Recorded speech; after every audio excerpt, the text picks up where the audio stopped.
Belgrade, and I'm really loving this meeting.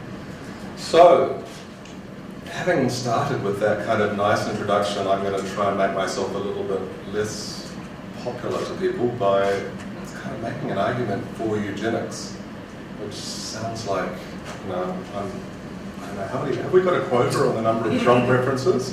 But it sounds like I'm applying for admission, I don't know, to Trump's America. But anyway, so don't worry, we're not taking anybody. Oh, good. I guess the main thing that I want to say is, you know, if I'm an academic, it's not the defining features of academics is they have pet peeves, things that really annoy them. Here's one of my pet peeves. And this idea of sort of confusion about what it means to say that something is morally problematic.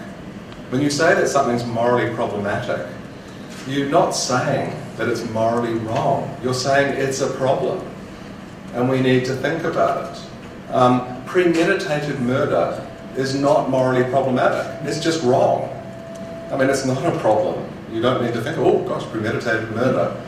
Really, that's a problem. You have to work out whether that's a good one. It's wrong.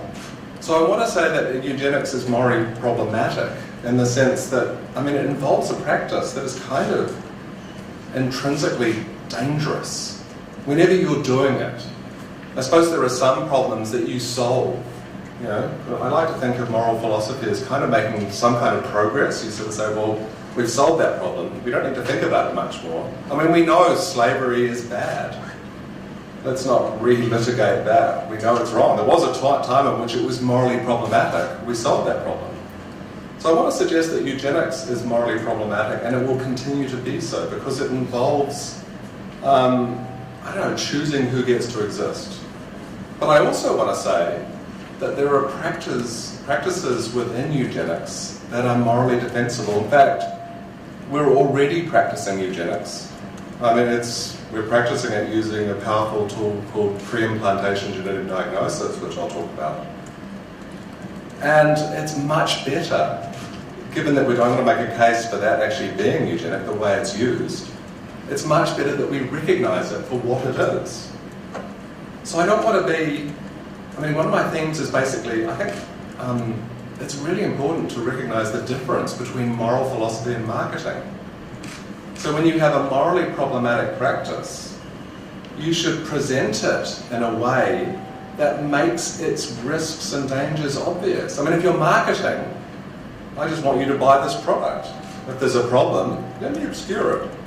And I guess if there were people that I were to accuse of confusing moral philosophy and marketing, and say if there were any transhumanists here, I don't know if there are, they would be my principal sort of, I think they confuse moral philosophy and marketing, and they're sort of marketing their vision of the future. So why is it so important? We've got this, I mean, gosh, the horrible associations of eugenics, so why preserve the word? Well, A, we're not marketing, but it's actually really, I mean, one thing that no one should disagree about is that eugenics, the history of eugenics, contains a whole lot of bad. I mean, when was the good eugenics? It was all evil. And that's the great value in retaining the word. The word needs to be retained so we don't forget that past. Now, coming from New Zealand, I've spent, flying here, it was sort of a long flight, worth it to be in Belgrade. But I've spent a lot of time basically waking up at 3 a.m. and turning on the TV and going to CNN and seeing an endless debate about, again, second Trump reference, I'm stopping now, your president, and statues, okay? So statues celebrating Confederate generals, Robert E. Lee, and whether they should come down. And I guess it seems to me that there's a very reasonable response to that. It says, well, you don't have a picture of Robert E. Lee in the town square, because when you do that, you're that's where you put the things you celebrate. You don't destroy the statue. That would be bad. You put it in a museum, because when people go to museums, I mean, they go to museums and they expect to see things that are going to be provocative. And you're not saying, sort of always celebrating that past. So I guess I think that eugenics we should definitely not make a statue to eugenics. But we should definitely not forget it. I mean, wouldn't it be, but I guess in a way we need those Civil War, so wouldn't it be terrible, I guess, sort of future generations of people in America who have some idea that there was a war, which was the side that supported slavery? Was it the East or the West? One of them supported slavery. I mean, that would be terrible. So we need the stuff in the museum, and that's, I guess, exactly the same thing about eugenics. It contains a whole lot of bad that must be remembered. I guess another thing, let's not make it too simple for ourselves. I mean, in a way we have a tendency to view things as too simple. You know, the human mind craves simplicity. In a complex world, let's make things simple. Here's a silly question, I'll ask it to you. Medicine, good or bad? What do you reckon? Are you in favour of medicine or are you opposed? Now, I mean, that's an impossible, if you're in favour of medicine, well, you get antibiotics, but you also get gay conversion therapy. You get insulin coma as a treatment for schizophrenia. If you're against, well, you don't have those things, you've rejected them, but sorry, no antibiotics for you. Now, I don't know how you make that decision. Fortunately, you don't have to. It's great, isn't it? Why make painful decisions that you don't have to? I mean, there are particular medical practices that were part of medicine, gay conversion therapy, which are terrible, and everyone should oppose them. You don't say, oh, don't worry, that was medicine, it's okay. No, yes, it was medicine, it was bad. And I guess I want to say the same thing about eugenics. But, what we should focus on the particular practices. So I want to say that, I've sort of said that the history is horrible, but in actual fact, we're in a position now to get eugenics right. So when you look at particular eugenic practices, we can actually finally do it right after this horrible, horrible history. Got to keep the history in mind. We need the word. We need the statue, the eugenic statue in the museum. We can't forget that. But we can certainly... So here, I guess this is where it comes from. So the definition, Walton. Basically, you're thinking of a guy who's a cousin of Charles Darwin, sort of enthusiastic about evolutionary ideas, and I guess this occurs to him that basically there's this mechanism in evolution, natural selection, which seems to make things better, and that maybe we could help it. And we know that kind of works because that's what farmers do, and they selectively breed. All of these milk cows that produce lots of milk, well, how do they result? Well, they result from a whole lot of human choices. And if it works for cattle, why not human beings? And according to Walton, we just basically need to sort of speed up human evolution by recognizing the good stuff. Just help natural selection, evolution by natural selection along, by making some choices, doing what farmers have always done. Now, I guess there are features of that are obviously horrible, and I'll explain why, but there's something about that that's actually useful, that I want to think is shared by certain contemporary practices. So I guess the thing that's shared is this idea of eugenics is focusing on, and this is terribly racist terminology, isn't it? The race, or the stock, human stock, where there's a population focus. That's what I want to say is distinctive about that. So here's the version of eugenics. This is something that is broadly compatible with what Walton suggested. It's morally problematic. So I want to say to you that there are some good things that are included in it. And what I'm going to say is essential to eugenics is its focus on populations. So we're trying to produce a better population. What do I mean by better here? Well, I certainly don't mean more Aryan or anything like that. I'm going to use better here. I want to draw an analogy with something. This is, we're focusing on genetic contributors here. Well, and I use this word, I realize there are problems, a healthier population. So where we consider a eugenic measure to be a success, if there are fewer genetic variants that contribute to disease in a given population. Okay. Now, obviously that's morally problematic. I'm not sort of going to you many ways in which you can get that wrong. So it's basically defined by its focus on populations. You're not asking, did I improve this particular person? You're focusing on a population of people. And you're saying, well, does that population... I'm going to basically use myself as kind of an example here, use a genetic condition that I have. Well, it's partially genetic condition. I have diabetes. And there are sort of genetic variants that contribute to that. But 23andMe told me that I pretty much hit the jackpot according to 23andMe, a direct-to-consumer genetics company. I got lots of them. And I suppose this would be a view we would view as an improvement of population health. A situation in which there are fewer genomes like mine that contain that combination of disease genes that boost the risk or the likelihood of getting diabetes. So here's what's just, I'm not going to say much about this. This is just wrong. This is how Walton, if you want to know why Waltonian eugenics was wrong, well, it's factually terrible and it's morally terrible. So reproductive freedom, the idea, I take seriously my freedom to express my political views, so I don't want someone to turn up to me and say, "Show up, you're not allowed to express those views." I take that very, very seriously. But I must admit, one freedom that I feel even more, if you try to sort of close off this freedom, it's my reproductive, I feel that's a bigger threat. If you tell me, look, we don't want your diabetic trash in our population, I feel pretty offended by that. So I guess in a way, if you're trying to manage reproduction, treat human beings like livestock, gosh, that cow was a poor milk producer, don't breed from that. If you're treating human beings like that, then you've done something terrible. You're infringing on a really, really important freedom. Don't ever do it.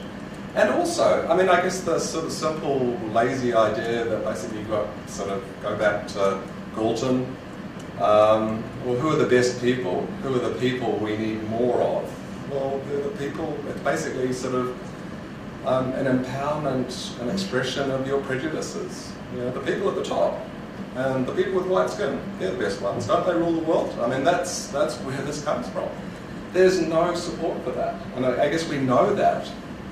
I guess one of the salutary lessons is, in a way, this idea that kind of you can look at people doing well in society and see good genes there is just false.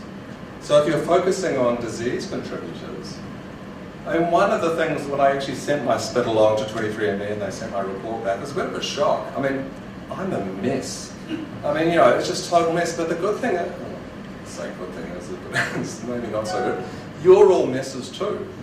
We're all messes. I've got genetic sort of, contributors to, this is kind of an interesting thing. You get your report and you think, gosh, I've got an elevated risk to that. I don't even know what that is, but I bet it's bad. I'll look it up. And yep, it's bad. I guess we're all messes. So that's one thing I learned. The idea that there's, black people, they're all the bad genes, right? That's just decisively refuted by the picture of genetics that comes out of, they're presented by modern genetics. It makes no sense. There are no hereditarily worse classes or races. Nonsense. So let's just recognize that as kind of decisively bad and reject it. I want to say, when I say, look, there are things that conform to that schema, looking at health, and basically I want to say that there's the way we think about this morally problematic, not morally wrong practice of eugenics is basically the way we think about public health. So my wife practices public health, and what she does in New Zealand is she's responsible for the government messaging agency. So basically one of her focuses is on reducing the rate of smoking in New Zealand, reducing the rate of obesity. Can we modify New Zealand's eating habits so that we've got a major problem with obesity. So I think that's a good thing. And I think I want to present it as basically a counterpart. Let's sort of, in a way, eliminate. Why is smoking bad? Well, I don't know, I guess there's this maybe connection with cancer. And that maybe we can reduce cancer, the rate of cancer, if we can reduce the rate of smoking. That's what her work is all about. Reducing cancer by reducing sort of smoking. And I guess that's the way I'd like to think about us, is proceeding in respect to eugenics. If we can maybe have, it's going to be more complex, but that's see it in the same kind of way. Now, when I say that it's morally problematic, one of the things that she looked at a video. It's actually a video of a campaign, an anti-obesity campaign in Georgia, which seemed to me to be, I don't know, I mean, I looked at it and there was a decision being made in her office as to whether we should have a program based on this. It was thought to be quite successful. And it's called, it was run in like 2012 in Georgia, which I think has a really high rate of obesity. And the idea was, look, if we can catch young people early, we can change their eating practices. And so what they did is they had these young people who were overweight going on TV talking about how miserable they were. And you sort of think, well, look, one thing that people who are slightly overweight have when they're going to school is they've got self-esteem issues.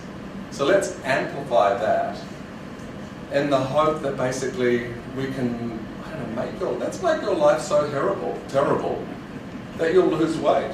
You know, I mean, I could imagine, stop sugarcoating, bully a fat kid might be part of this campaign. Look, the part of me that's consequentialist, utilitarian, might say, well, how should you think about that? Well, probably some children will commit suicide, and we just need to look at the numbers who do that, and then the expected reduction in obesity, and then think about how many lives we save there, and then we do the numbers and all of that.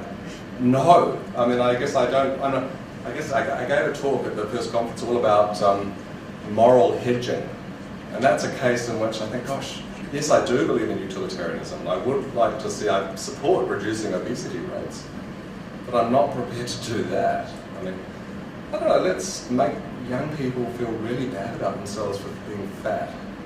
That's bad. So I guess I think that when you're thinking about stigmatization, that's a feature of public health. They didn't actually, this is good news, they didn't actually choose to implement a program like that in New Zealand. So I think that we should say the same thing. I want to sort of give an example of a sort of a distinction that maybe doesn't, from the perspective of these definitions, how do you distinguish a disease from a disability? You know, I'm saying that we should focus on disease. Let's reduce the number of, the number of genomes like mine, that have this combination of genetic variants that increase the likelihood of getting insulin-dependent diabetes. Let's reduce that.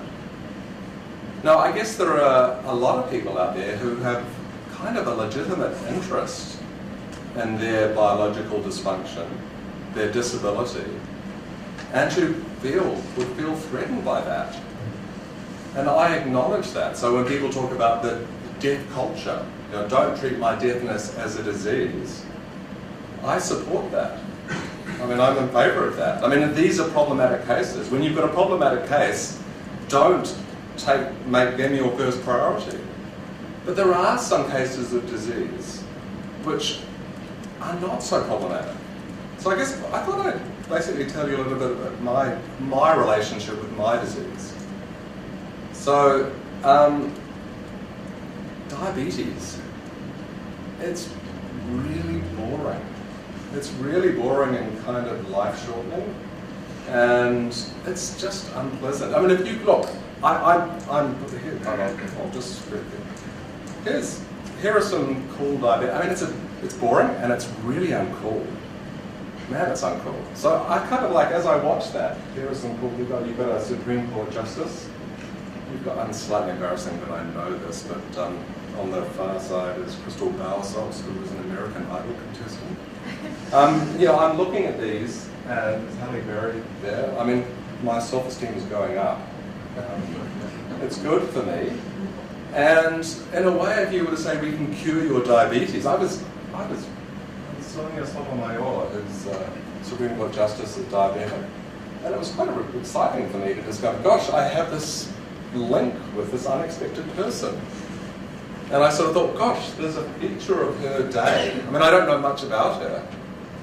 I guess not beyond that in Trump's America, she's on the right side. But there's a feature of her day, which is a feature of my day. I mean, it's not just, gosh, Sonia Sotomayor and I are both Aquariuses.